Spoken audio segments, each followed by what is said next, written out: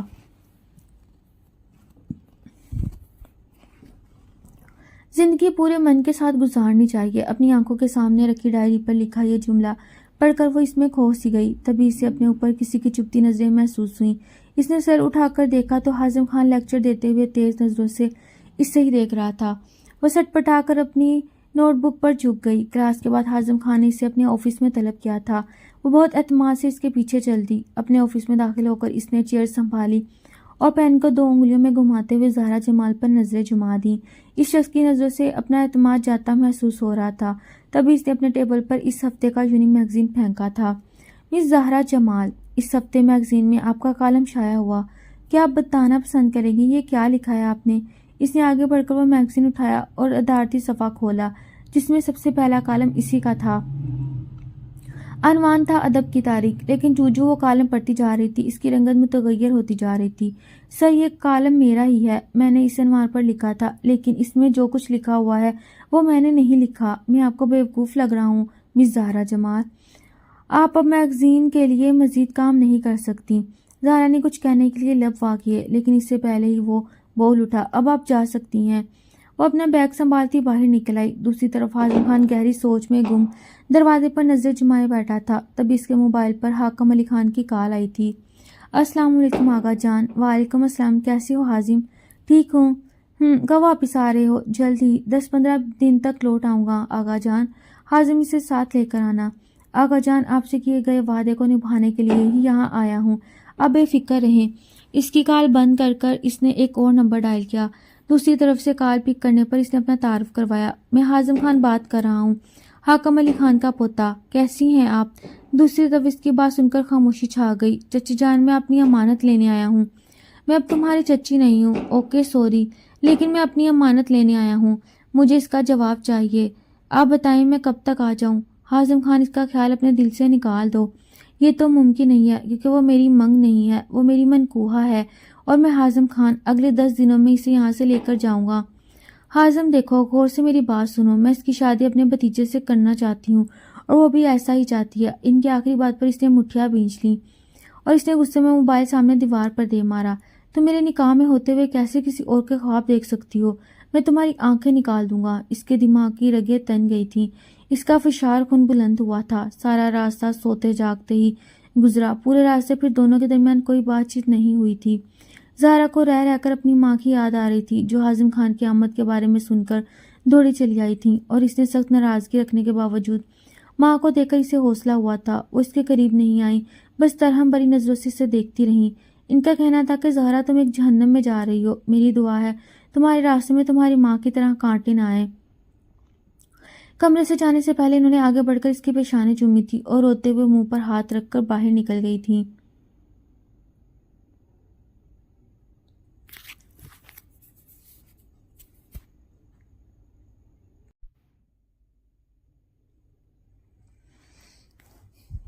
وہ آغا جان کے کمرے میں ان کے سامنے موجود تھا۔ وہ اپنی سوالیہ نظریں اس کے چہرے پر ٹکائے خاموشی سے اسے دیکھ رہے تھے۔ آپ کا خیال ہے میں اپنی خوشی اور دل سے اسے لے کر آیا ہوں؟ وہ آغا جان کی طرح آنکھوں میں آنکھیں ڈال کر بات نہیں کر سکتا تھا، اس لیے ان کی بجائے دیوار کی طرف دیکھتے ہوئے بولا، ایسا نہیں آغا جان، میں صرف وہ وعدہ نبھانے جا رہا ہوں جس کے بارے میں آپ مجھے بتا رہے تھے کہ چاہوں تو اسے توڑ بھی سکتا ہوں۔ میں تو بہت سوچا، مجھے لگا میں چاہ کر بھی وعدہ نہیں توڑ سکتا۔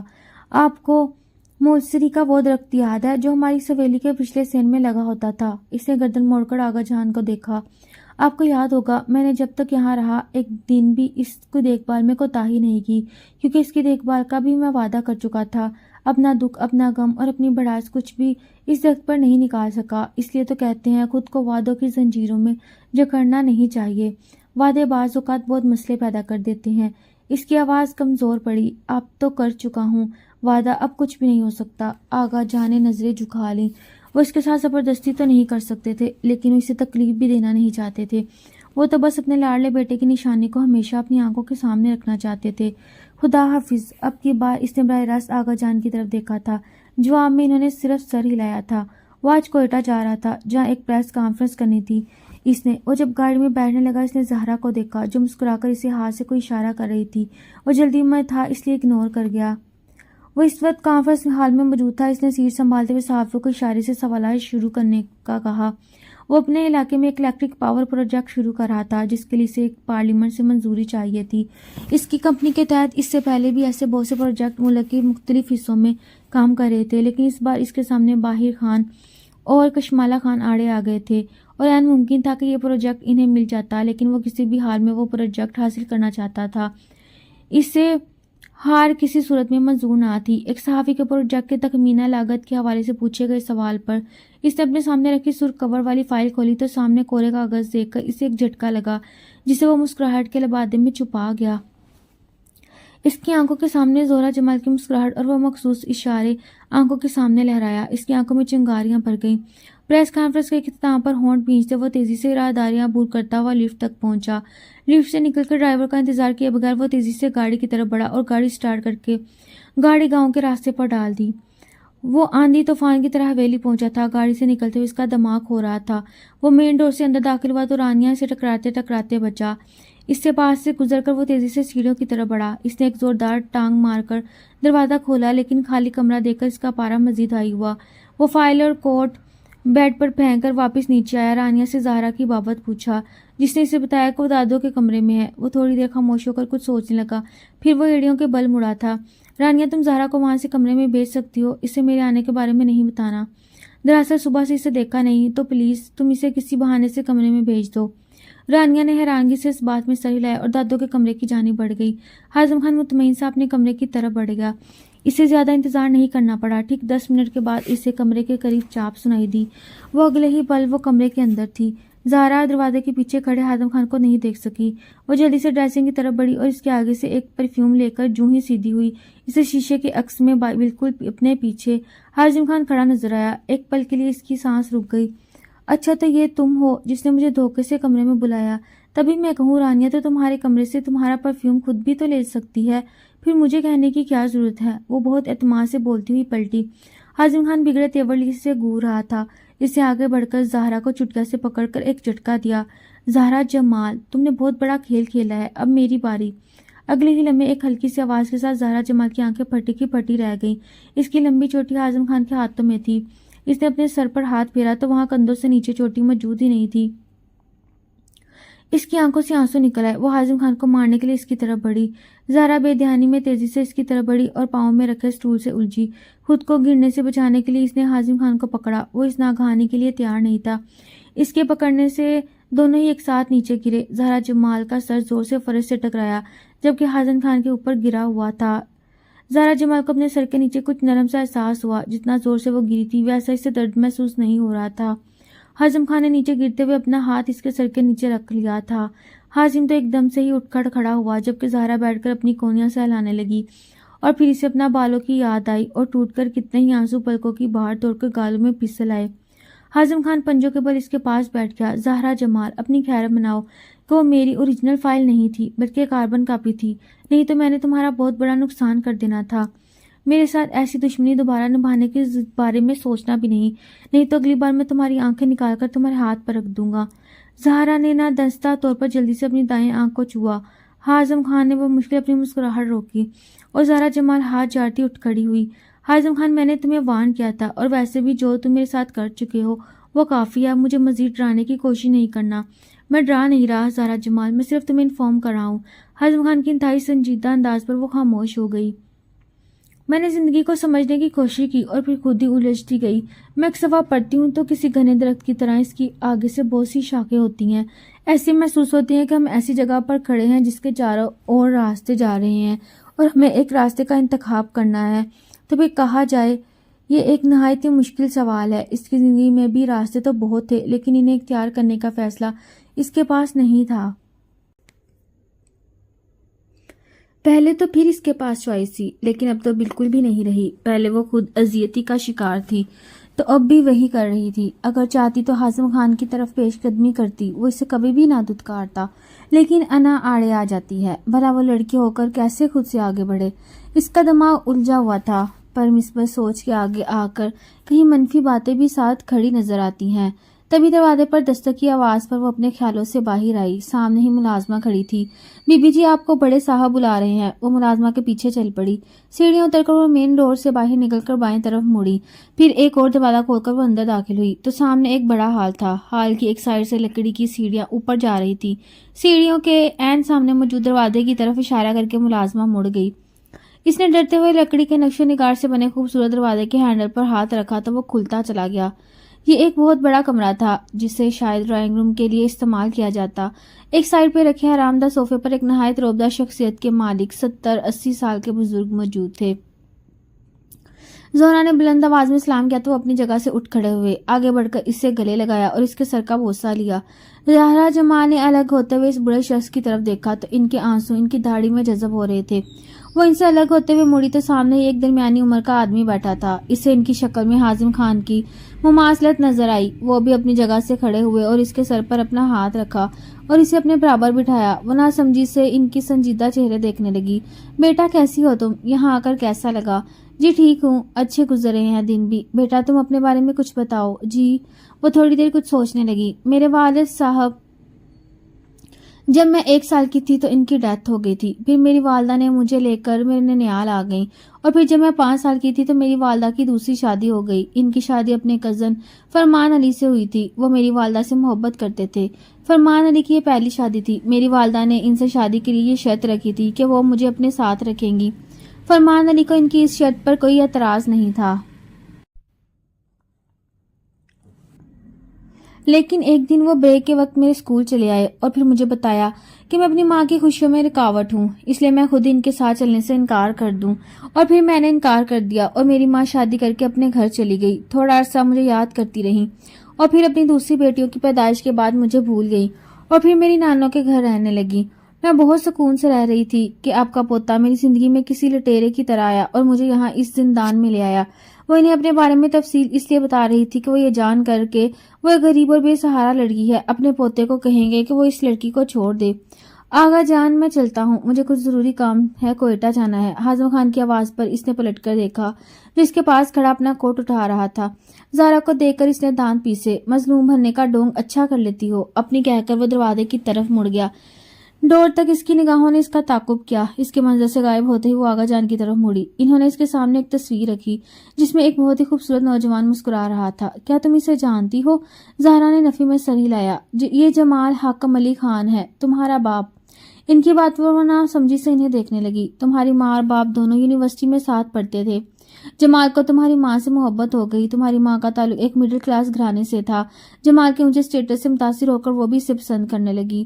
ہمارے ہاں خاندان سے باہر شادی کرنے کا رواج نہیں تھا، اس لیے میری مخالفت کے باوجود جمال نے ثانیہ سے شادی کر لی اور میں نے اسے حویلی سے بے دخل کر دیا۔ اس شادی کے بعد کوئی ڈھنگ کی جاب بھی نہ مل سکی اور 2 سال میں ہی تمہاری ماں کے سر سے محبت کا بھوت اتر گیا اور وہ تمہیں لے کر اس کی زندگی سے چلی گئی اور وہ لٹا ہوا واپس حویلی چلا آیا۔ وہ تمہاری یاد میں بہت تڑپتا تھا، اس لیے جب تم 3 سال کی تھی تو رمیز تمہیں تمہاری ماں سے چھین کر حویلی لے آیا۔ لیکن جمال کا کہنا تھا کہ وہ بیٹی کو ماں سے جدا نہیں کرے گا اور رمیز کو کہا کہ وہ تمہیں واپس چھوڑ آئے، لیکن تمہیں یہاں سے واپس لے کر جانے سے پہلے رمیز نے تمہارا نکاح ہاضم خان سے کروا دیا تھا اور پھر تمہیں واپس چھوڑتے ہوئے تمہاری ماں کو بتا دیا تھا کہ تم ہماری امانت ہو اور ہم ایک دن آ کر لے جائیں گے۔ تمہارے نانا نے تو گھر بدل دیا، شہر بدل دیا، لیکن پھر بھی میرا پوتا تمہیں ڈھونڈ کر لے آیا۔ ان کی باتیں سنتی زہرا جمال کو تو لگتا تھا کسی نے اس کے پاؤں کے نیچے سے زمین ہی کھینچ لی ہو۔ وہ ہونک بن ان کا چہرہ دیکھنے لگی اور پھر ایک جھٹکے سے وہاں سے اٹھ کر آ گئی۔ وہ تو خود کو مظلوم سمجھتی تھی، لیکن یہ نہیں جانتی تھی کہ اس کی زندگی میں ایک ہی یہی جھوٹ ہے، لکیر کی فقیر۔ جو ماں نے بتا دیا بس اس پہ یقین کر لیا۔ کبھی پلٹ کر ماں کو اتنا نہ پوچھا کہ میرے باپ کی کوئی تصویر تو ہوگی، وہی دکھا دیں۔ اس نے اپنے موٹے دماغ پر کبھی اتنا زور ڈالا ہی نہیں۔ آج کی رات اس پر بہت بھاری تھی، اسے لگ رہا تھا اس کی زندگی ایک مذاق ہے، لیکن آج پہلی بار اس نے آنسو نہیں بہائے تھے۔ وہ سن ہوتے دماغ کے ساتھ بس یہ سب قبول کرنے کی کوشش کر رہی تھی کہ آیا جو کچھ اب اسے بتایا جا رہا ہے کیا وہ سچ ہے۔ صبح کی اذان کے ساتھ اس نے بستر چھوڑا اور خوشی خضوع کے ساتھ وضو کرنے لگی۔ اس بچپن کے مولوی صاحب کی کہی بات اس کے دماغ میں گونجنے لگی۔ اللہ رب العزت جو چیزیں سب سے پہلے دنیا سے اٹھائے گا، ان میں سے ایک عبادتوں میں خوشی خضوع بھی ہے، اور وہ آج بہت عرصے کے بعد رب کے ہاں سر مسجود تھی، اپنی کوتاہیوں، خامیوں اور رب سے کیے گئے شکووں کی معافی مانگ رہی تھی۔ اسے سمجھ آ گئی تھی کہ وہ رب ہماری تقدیر میں جو لکھتا ہے وہ بہتر نہیں بہترین ہوتا ہے، انسان تو بس راستے ڈھونڈتا رہ جاتا ہے اور رب تعالیٰ منزل پر پہنچا دیتا ہے۔ بس اس نے یہ سیکھا کہ جو رب کی رضا وہی بندے کی رضا ہونی چاہیے۔ ہم اس کے سامنے اپنی چاہتے رکھتے رہتے ہیں، یہ جانے بغیر کہ وہ ہمارے لیے صحیح ہے یا غلط، جبکہ ہمارا رب ہماری کوتاہیوں کے بعد بھی ہمیں اپنی رحمت کا کاملہ سے نوازتا ہے۔ اس نے خود کو وقت کے دھارے پر چھوڑ دیا۔ وہ 8 بجے کے قریب ناشتے کے لیے نیچے آئی تو ڈائننگ روم میں بہت سی آوازیں آ رہی تھیں۔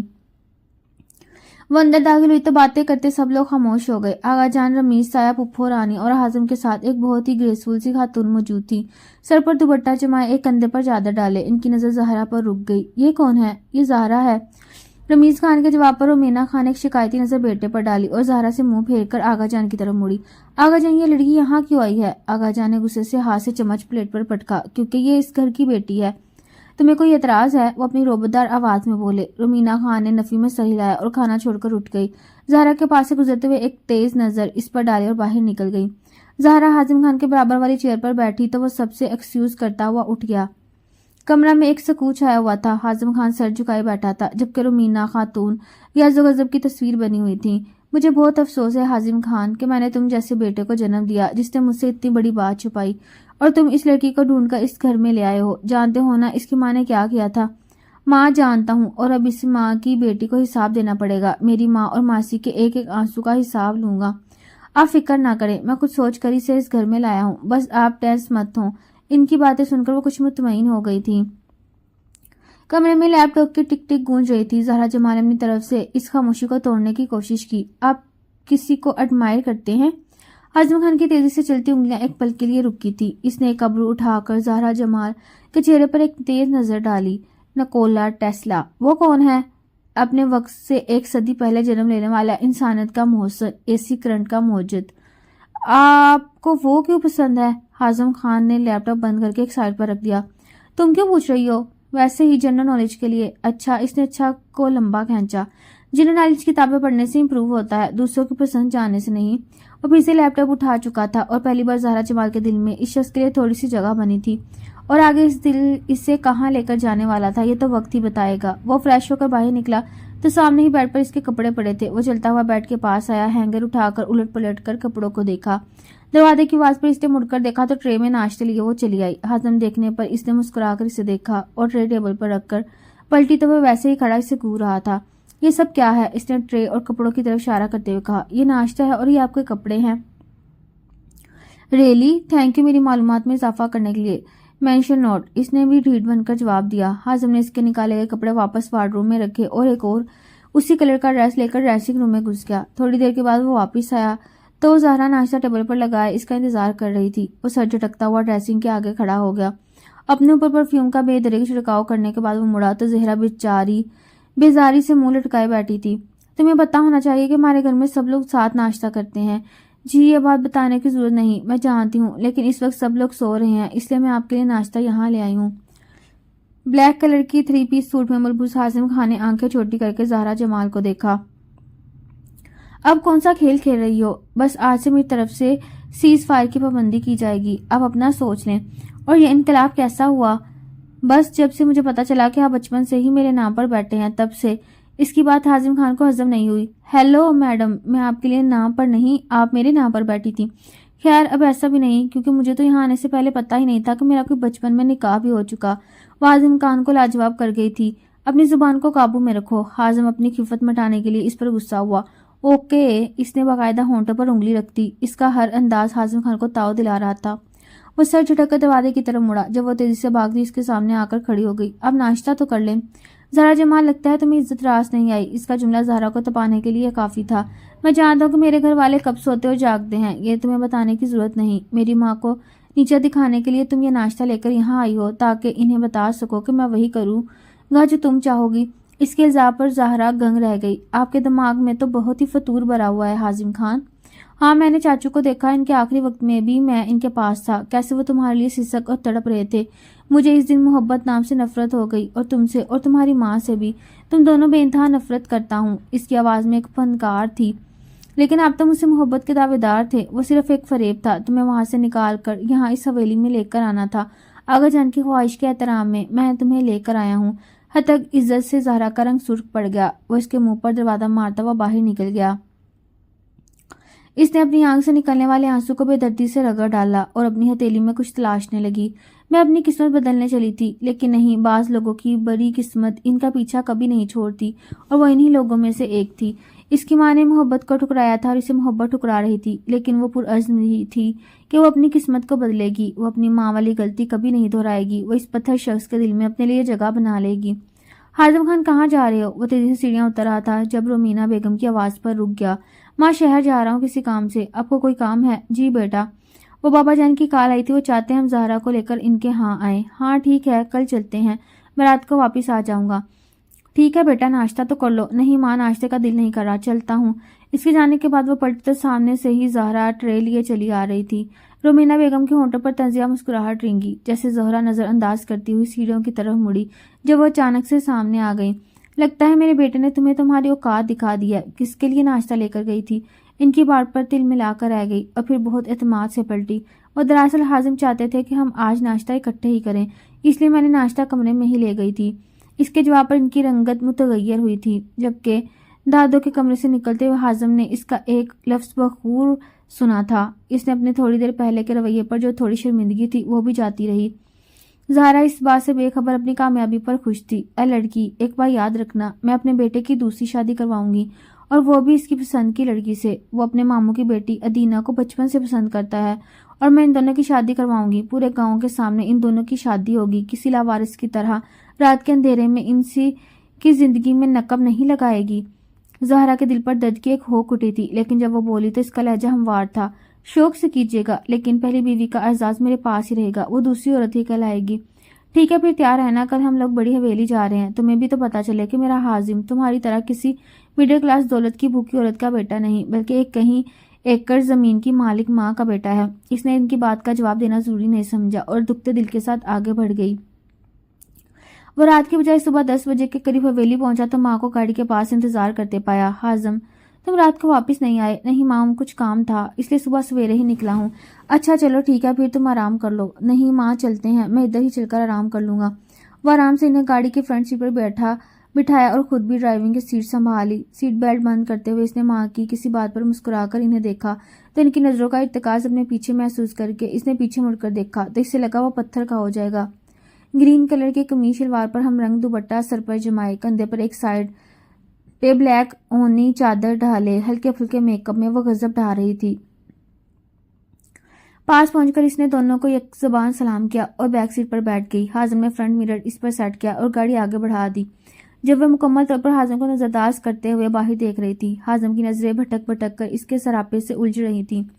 رومینہ بیگم کو اپنے ارد گرد خطرے کی گھنٹیاں بجتی محسوس ہو رہی تھیں۔ وہ اپنے بیٹے کی پسند سے اچھی طرح سے واقف تھی اور زہرا اس وقت مکمل طور پر اس کی پسند کے سراپے میں ڈھلی ہوئی تھی۔ زہرا جمال بس ایک بات جان گئی تھی کہ حازم خان اپنی ماں کو بہت پسند کرتا ہے، اور زہرا کے لیے اتنا جاننا کافی تھا۔ 1 گھنٹے کی مسافت کے بعد وہ ایک نہایت ہی خوبصورت گاؤں میں داخل ہوئے۔ گاؤں میں بنے گھروں کو دیکھ کر گاؤں کے لوگ کے خوشحال ہونے کا منہ بولتا ثبوت تھا۔ اکثر جگہ پر لوگ اس وقت کھیتوں میں کام کرتے نظر آ رہے تھے۔ حازم خان کی گاڑی گاؤں کی حدود میں داخل ہوئی تو لوگ ٹھہر ٹھہر کر اسے ہاتھ کے اشارے سے سلام کر رہے تھے۔ وہ بڑی متانت سے جواباً سر ہلا کر جواب دے رہا تھا۔ 1-2 جگہ پر اس نے گاڑی روک کر کچھ بزرگوں سے سلام دعا بھی کی اور ان کا حال احوال پوچھنے کے بعد گاڑی حویلی کی طرف موڑ دی۔ حویلی کے وسیع و عریض عمارت گاؤں میں داخل ہوتے ہی نظر آ گئی۔ اس کی گاڑی کو دیکھ کر حویلی کے داخلی دروازے پر کھڑے گارڈ نے مؤدب ہو کر گیٹ وا کیا۔ گاڑی رکتے ہی ایک مسلح گارڈ نے آگے بڑھ کر باری باری تینوں کے لیے گاڑی کے ڈور وا کیے۔ زہرا حازم خان والی سائڈ سے ہی اتری اور اس کے برابر کھڑے ہو کر رومینہ خاتون کے اترنے کا انتظار کرنے لگی۔ زہرا کو قریب کھڑے دیکھ کر حازم خان کی ماں کی طرف مڑ گیا اور گاڑی سے اترنے میں ان کی مدد کرنے لگا۔ وہ لوگ جب اندر داخل ہوئے تو سامنے ہی حازم کے نانا نانی، ماموں اور ممانی موجود تھے۔ زہرا جیسا سوچ کر آئی تھی وہاں ویسا کچھ بھی نہیں تھا۔ وہ سب بہت اچھے سے زہرا سے ملے۔ حازم کا اپنی ممانی کو پھپھو کہنے پر زہرا حیرانگی سے دونوں کے منہ دیکھنے لگی۔ یہ ہماری پھپھو ہیں، حازم نے زہرا کی طرف جھک کر اس کی سرگوشی میں بتایا، جس کے جواب میں زہرا نے اس بات میں سر ہلایا۔ تب زہرا کو سمجھ آئی کہ تبھی وہ زہرا کو بار بار گلے لگا رہی تھی۔ انہوں نے اس کے ایک ایک نقش کو چوما تھا اور یہ بات زہرا کے لیے حیرانگی کا باعث تھی۔ زہرا نے محسوس کیا کہ رومینہ بیگم کو ان کے ساتھ بھی کچھ خاص بنتی نہیں تھی۔ وہ زہرا اور انہیں ساتھ بیٹھا دیکھ کر نخوت سے منہ موڑ گئی تھیں۔ اماں جی، ادینہ کدھر ہے؟ رومینہ بیگم نے بھتیجی کے بارے میں استفسار کیا۔ ارے بیٹا، اس کی ابھی صبح نہیں ہوئی، کتنی بار جا کر سیما اسے جگا چکی ہے، لیکن وہ تو اپنی مرضی سے ہی اٹھے گی۔ اس وقت سیڑھیوں سے چوڑیوں اور پائے کی چھنکار سنائی دی۔ پنک کلر کی میکسی میں ملبوس گولڈن بال جو کہ پشت پر بکھیرے وہ چھم چھم چلتی نیچے آئی تھی اور رومینہ بیگم کو دیکھ کر پھپھو کو کہہ کر چیختی ہوئی ان کے گلے لگی۔ حازم خان کو دیکھ کر اس کی آنکھوں میں ایک الگ ہی چمک تھی۔ وہ آگے بڑھ کر ان کے پہلو میں ٹک گئی اور ایک ہی سانس میں ان سے کہیں ایک سوال کر ڈالے۔ سیما بیگم نے اسے ٹوکا اور زہرا کی طرف متوجہ کیا۔ بیٹا، بہن سے ملو، یہ تمہارے جمال ماموں کی بیٹی ہے، زہرا جمال۔ اس نے سر سے پاؤں تک زہرا کا جائزہ لیا اور ہلکی سی آواز میں سلام کر کے واپس حازم کی طرف مڑ گئی۔ زہرا کو اپنے آس پاس گھنٹیاں سی بجتی محسوس ہو رہی تھیں۔ اس سے لگ رہا تھا وہ اس معصوم حسن سے حازم خان کو نہیں بچا پائے گی۔